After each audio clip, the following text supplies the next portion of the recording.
Okay, let's get into it. I think we need to start having a name for this, and I think we're going to start calling it modern day Bible study. So, if you use the Bible as your system or your tool for manifestation or for prayer, then this video is for you. If not, I am multilingual when it comes to spirituality. So, wherever you are, I can meet you. That is my job.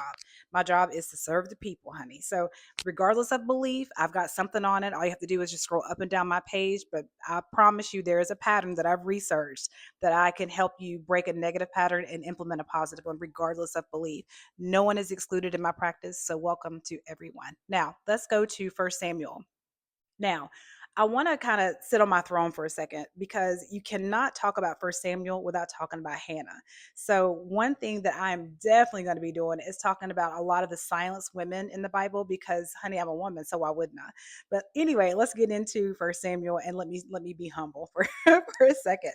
All right. So, First Samuel, chapter 1, verses 12 through 16. This is the King James version. Let's start. And it came to pass, as she continued praying before the Lord, that Eli marked her mouth. Now, Hannah, she spake in her heart, only her lips moved, but her voice was not heard. Therefore, Eli thought she had been drunken. And Eli said unto her, how long wilt thou be drunken? Put away thy wine from thee. And Hannah answered and said, no, my Lord, I am a woman of a sorrowful spirit. I have drunk neither wine nor strong drink, but have poured out my soul before the Lord. Count not thine handmaid for a daughter of Belial, for out of abundance of my complaint and grief I have spoken hitherto. Now, let's take a moment to talk about this because in this book, let's take a little bit of a history lesson. You guys know I love to give you some backdrop. Now, during this time frame, if a woman could not bear a child, it was sorrowful. It was shameful for a woman not to be able to give birth. Now, we're going to go a couple of different directions with this particular with First Samuel, but the thing is, she was a very upset woman. She was just sad. And what happened was when Eli approached her, he automatically assumed that she was drunk.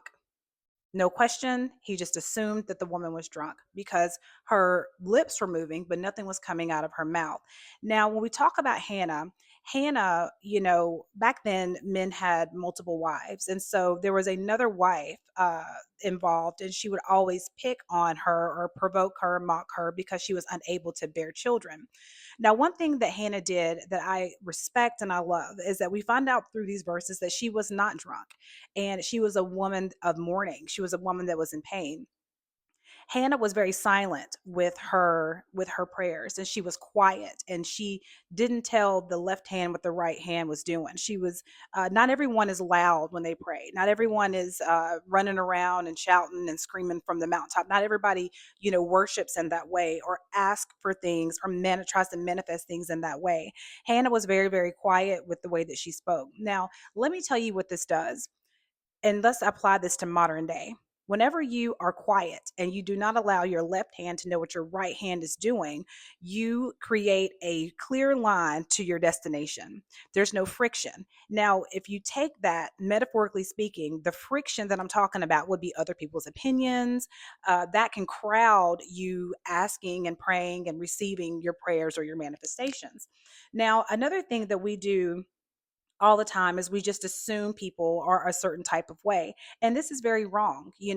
Hannah was very quiet with her sorrow, as so many people are. Not everyone hurts out loud. Some of the most pain people are quiet. And so during this time frame, this was a time that she was mocked. This is a time that she was provoked. And this is a time that she was down on her luck. And she did not know anything to do but to go in silence. And sometimes in life, that's what you have to do. In the spiritual world, we call it hermit mode. But this is where you go and you co create with God. And you say, you know what? And this is what she did. You can look this up. She went to God and said, if you, then I will. So Fast forward, a child was born, and that is where we get the book of First Samuel. So you can't talk about Samuel without talking about Hannah. Now, the interesting thing about this is she kept quiet. And what I love about this is she didn't just birth any child. She birthed the one that anointed some of the most famous kings of their history time. That is power. So, whatever it is that you're going through, whatever it is that you are navigating through in life, sometimes all you have to do is just be quiet, trust, and believe. And if you are one of the outsiders that has something to say about someone just because they don't act in the way that you act, I want you to think about Hannah. I want you to think about her silent pain. And I want you to think about what that must have been like for a woman during that time frame. I think we can all do better. And the more you know, the more you grow. So as we move forward, if you can break the negative patterns, honey, you can rebuild the future. I hope this helps.